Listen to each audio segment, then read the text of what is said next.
Saya Ica Helisa dengan NPM 072. Saya Jessica Upi Fadila dengan NPM 069. Saya Aini Baitiuma dengan NPM 079. Saya Putri Afsasya Ulhak dengan NPM 064. Saya Putri Chandra Dewi dengan NPM 080. Ini saya membacakan identitas buku. Yang pertama, judul buku. Judulnya itu Pendidikan Pancasila. Pengarangnya terdiri dari 3. Yang pertama, Dede Kurniawan. Yang kedua, Dwinata Priharto. Yang ketiga, Yusnawan Lubis. Penerbit Kementerian Pendidikan Kebudayaan Riset dan Teknologi. Tahun terbit Jakarta, Juli 2023. Jumlah halaman 158. ISBN 9786231946140. Yang kedua 9786231946188. Tujuan menganalisis buku PKN kelas 4 SD. Penulisan buku teks utama ini didasarkan pada fakta dan sejarah yang autentik. Buku ini diharapkan menjadi penuntun bagaimana memahami dan mengaktualisasikan nilai-nilai Pancasila secara kontekstual sehingga mengembalikan pemahaman yang benar tentang Pancasila. Oleh karena itu, digunakanlah metode pembelajaran Pancasila yang berorientasi pada peserta didik. Metode ini dapat membuat peserta didik lebih aktif terlibat dalam praktik dan pengalaman ber-Pancasila secara nyata yang selaras dengan kurikulum merdeka. Penyampaian materi yang ada di dalam buku ini mendorong agar para peserta didik dapat mengeksplorasi rasa ingin tahu, kreativitas, serta sikap gotong royong dalam meneladani Pancasila.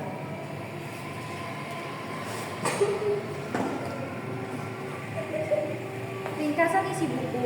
Buku teks utama pendidikan Pancasila ini menggunakan konsep Tripusat Pendidikan yang dicetuskan oleh Ki Hajar Dewantara untuk menyentuh seluruh keluarga Indonesia, keluarga sekolah, anggota keluarga di rumah, dan berbagai pemangku kepentingan stakeholder terkait lingkungan masyarakat agar terlibat. Langsung dalam proses pembelajaran, buku ini mengandung pesan bahwa pembinaan ideologi Pancasila khususnya bagi generasi penerus sejatinya merupakan tanggung jawab yang harus dipikul bersama secara bergotong royong demi terwujudnya kehidupan masyarakat yang adil dan makmur berdasarkan Pancasila. Pengaktualisasian Pancasila dalam kehidupan sehari-hari memang diyakini mampu mewujudkan negara Indonesia yang lebih baik.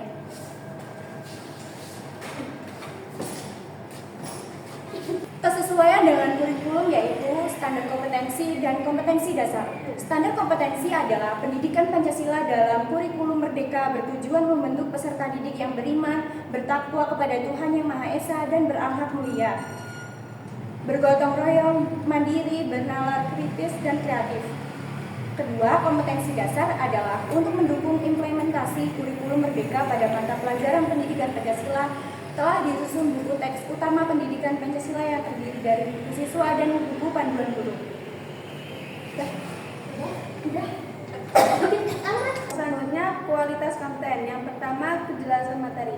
Materi pelajaran dalam buku ini disajikan dari hal yang paling sederhana dan melibatkan lingkungan yang terdekat dengan peserta didik. Aktivitas pembelajaran dalam buku ini pun kami rancang berpusat pada peserta didik dengan metode yang tepat, agar menyenangkan dan dapat memenuhi kebutuhan belajar peserta didik yang beragam.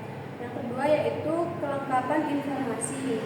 Buku ini disusun dengan sesuai amanat Peraturan Pemerintah Nomor 4 Tahun 2022 untuk menerapkan mata pelajaran pendidikan Pancasila dalam sistem pendidikan nasional.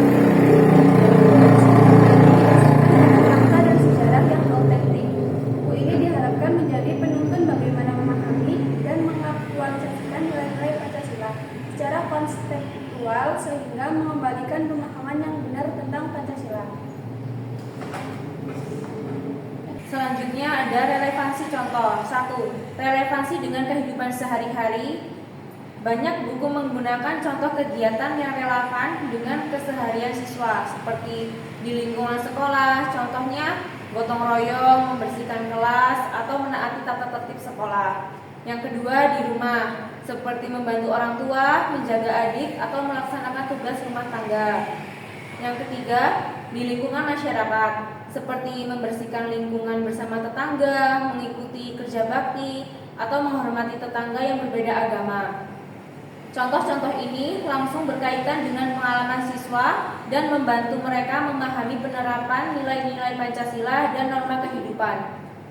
Selanjutnya, keberagaman budaya dan kehidupan sosial. Buku ini sering memberikan ilustrasi yang mencerminkan keberagaman Indonesia, seperti anak-anak berbagai suku dan agama yang bekerja sama. Contoh ini merupakan pemahaman siswa tentang toleransi, keberagaman, dan persatuan sebagai bagian dari kehidupan berbangsa. Kekurangan buku ini adalah beberapa buku cenderung terlalu umum dalam menggambarkan keberagaman budaya, sehingga siswa mungkin merasa kurang terwakili, terutama di daerah dengan budaya unik. Relevansi dengan materi PKM. Topik yang tepat. Contoh-contoh dalam buku seringkali sesuai dengan materi seperti hak dan kewajiban. Contoh, membuang sampah pada tempatnya atau menjaga fasilitas umum sangat relevan untuk memperjelas konsep ini. Pancasila dalam kehidupan. Contohnya, menghormati perbedaan pendapat atau membantu teman yang kesulitan menjelaskan sila-sila Pancasila dengan sederhana. Relevansi. Contoh ini membantu siswa mengaplikasikan materi abstrak ke dalam situasi nyata. Kekurangannya, beberapa contoh terlalu sederhana atau berulang, sehingga siswa mungkin tidak mendapatkan tantangan baru dalam memahami materi. Relevansi dengan tantangan modern.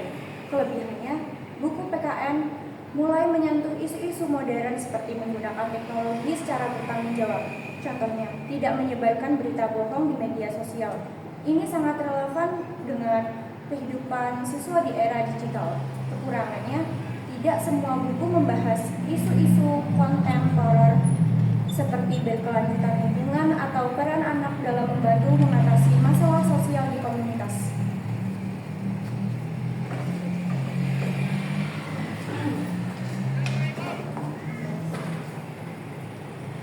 Bahasa dan penyajian. Bahasa buku ini disajikan dengan bahasa yang sederhana dan komunikatif yang terdiri atas 4 bab, yakni 1. Mengenal lingkungan sekitar, 2.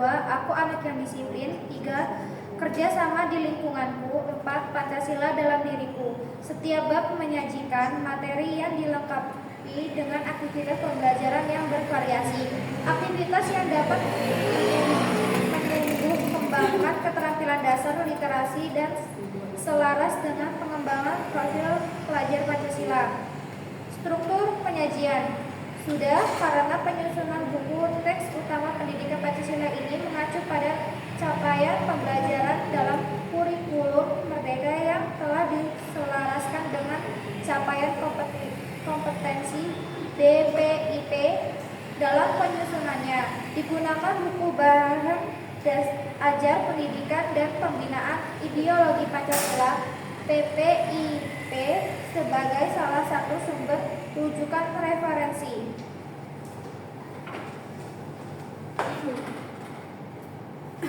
Selanjutnya, visual dan desain. Yang pertama, kualitas ilustrasi. Gambar harus sederhana, jelas, dan mudah dipahami oleh siswa kelas 4. Misalnya, gambar tokoh yang menunjukkan sikap saling menghormati atau kerjasama sebaiknya memiliki ekspresi yang mudah dikenali. Selanjutnya, kesesuaian warna. Gunakan warna yang menarik tetapi tetap lembut agar tidak mengalihkan perhatian dari materi pembelajaran. Berikutnya, detail yang proporsional. Ilustrasi tidak perlu terlalu detail, tapi harus cukup spesifik untuk mendukung topik. Contohnya lambang negara, peta sederhana Indonesia, atau aktivitas gotong royong. Profesionalisme. Hindari ilustrasi yang terlalu kartun atau kekanak-kanakan jika konteksnya serius. Contohnya peran pemerintahan, namun gunakan gaya yang ramah anak. Selanjutnya yaitu keterkaitan dengan materi pembelajaran.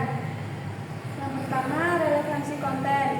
Ilustrasi harus mencerminkan nilai-nilai Pancasila, hak dan kewajiban warga negara, atau perilaku sehari-hari yang mencerminkan semangat gotong royong, toleransi, dan kedisiplinan. Contohnya seperti gambar anak-anak sedang membersihkan lingkungan sekolah sesuai dengan tema kerjasama. Yang selanjutnya, kontekstual dan familiar. Ilustrasi sebaiknya menggunakan contoh-contoh yang dekat dengan keseharian siswa, seperti keluarga sekolah dan lingkungan masyarakat sekitar. Berikutnya, memperkuat pemahaman. Gambar dapat digunakan untuk menjelaskan konsep abstrak seperti bagaimana sebuah undang-undang dibuat oleh bagaimana mempraktikkan sila Pancasila dalam kehidupan sehari-hari. Selanjutnya, menggambarkan sikap positif, fokus pada ilustrasi yang mendorong.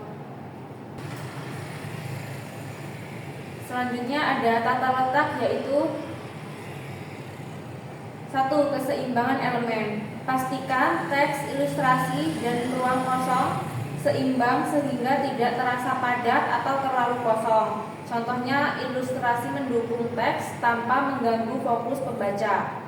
Yang kedua, keterpaduan ilustrasi dan teks. Ilustrasi harus ditempatkan dekat dengan teks yang relevan untuk memudahkan siswa menghubungkan gambar dengan materi. Selanjutnya, kemudahan navigasi. Gunakan heading, subheading, atau numbering untuk memudahkan siswa menemukan informasi yang penting. Contohnya, bab 1 dilengkapi subjudul seperti nilai-nilai Pancasila atau hak dan kewajiban.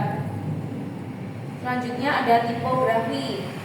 Pilih font yang sederhana dan mudah dibaca, seperti Arial atau Calibri dengan ukuran huruf minimal 12-14 pt untuk teks utama.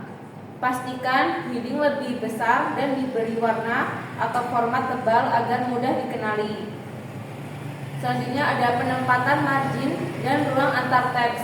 Margin yang cukup lebar dan spasi antar baris 1,15 sampai 1,5 membantu teks terlihat rapi dan tidak membingungkan siswa.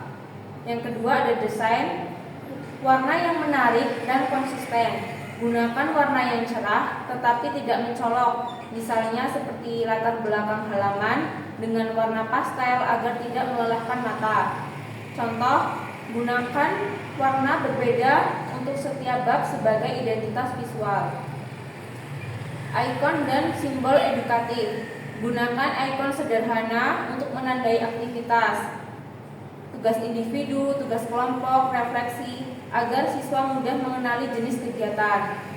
Selanjutnya, kesesuaian dengan usia siswa. Hindari desain yang terlalu kekanak-kanakan seperti gambar kartun berlebihan, tetapi tetap menyertakan elemen visual yang ramah anak. Selanjutnya, keberagaman ilustrasi.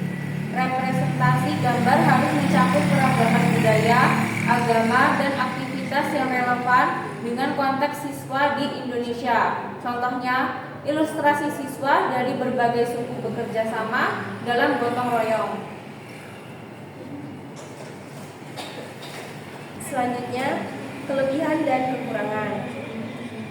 Kelebihannya, 1. Isi materi yang relevan. Contohnya, seperti materi disusun sesuai dengan kurikulum nasional seperti kurikulum Merdeka atau kurikulum 2013, sehingga relevan dengan kebutuhan siswa, mengajarkan nilai-nilai Pancasila, hak dan kewajiban, serta norma kehidupan sehari-hari yang membentuk karakter siswa. Selanjutnya, bahasa yang sederhana. Buku menggunakan bahasa yang mudah dipahami oleh siswa kelas 4 dengan kalimat sederhana dan langsung ke poin. Selanjutnya, ilustrasi yang menarik. Banyak buku memiliki ilustrasi yang baik mendukung teks, seperti gambar anak-anak bekerja sama atau lembaga negara yang membantu siswa memahami konsep abstrak. Selanjutnya, kekurangan. Yang pertama, tata letak yang terkadang tidak efisien. Beberapa buku memiliki tata letak yang terlalu padat atau tidak seimbang, sehingga sulit dibagi siswa untuk menemukan informasi yang tepat. Selanjutnya, nomor 2, minimnya ilustrasi kontekstual.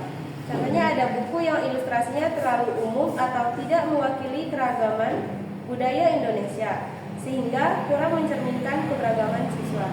Selanjutnya, yang ketiga, bahasa yang kadang formal. Contohnya seperti meski banyak menggunakan bahasa sederhana, beberapa bagian buku masih menggunakan istilah formal yang sulit dimengerti siswa tanpa penjelasan tambahan. Selanjutnya, rekomendasi. Yang pertama, tingkatan interaktivitas. Sertakan aktivitas kreatif yang memotivasi siswa untuk bekerja sama atau berpikir kritis, seperti simulasi kasus atau permainan Yang kedua, perbaiki ilustrasi dan tata letak. Tambahkan ilustrasi yang lebih kontekstual dan relevan dengan keberagaman Indonesia. Pastikan tata letak lebih terstruktur dengan penggunaan warna yang menarik, namun tidak berlebihan. Yang ketiga, sederhanakan buku. Perbaiki bagian yang terlalu formal dan tambahkan glosium untuk istilah sulit. Yang keempat, interaksi teknologi. Buku dapat menyediakan tautan atau kode barcode untuk mendukung materi digital seperti video pembelajaran, animasi, atau latihan interaktif. Dengan kelebihan yang dimiliki serta perbaikan pada kekurangan buku PKN dapat menjadi sumber belajar yang lebih efektif, menarik, dan relevan bagi siswa. Jadi kesimpulannya, buku PKN kelas 4 SD merupakan sumber belajar yang penting yang dirancang untuk mengerjakan nilai-nilai kebangsaan, moral, dan karakter berdasarkan Pancasila, norma kehidupan, serta hak dan kewajiban sebagai warga negara. Buku ini bertujuan untuk membantu siswa memahami peran mereka dalam keluarga, sekolah, dan masyarakat, serta menumbuhkan rasa tanggung jawab dan cinta tanah air. Ya. Sekian materi yang dapat kami sampaikan. Kami ucapkan wassalamualaikum warahmatullahi wabarakatuh.